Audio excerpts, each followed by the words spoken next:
আসসালামু আলাইকুম রহমতুল্লাহ বরকাত। আলহামদুলিল্লাহ, আজকে একটু বাঁকুড়ার দিকে রওনা নিয়েছি। আজ আমার ফ্যামিলি নিয়ে একটা বিয়ে বাড়ি অ্যাটেন্ড করতে যাচ্ছি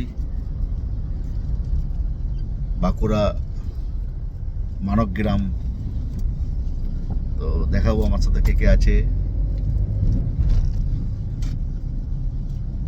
আমার সঙ্গে আমার ওয়াইফ আছে,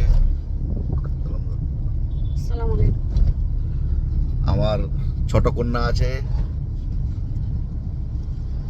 আমার ওদিকে আছে। হাই করো বেটা। হাই। দুর্গাপুর ব্যারেজ পার হচ্ছে এখন,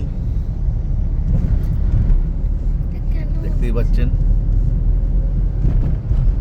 এরপরে বিয়ে বাড়ির দেখাবো গিয়ে কিছুক্ষণ পর। এখন রাস্তায় আছি। আসসালামু আলাইকুম রহমতুল্লাহ বরকাতুহ।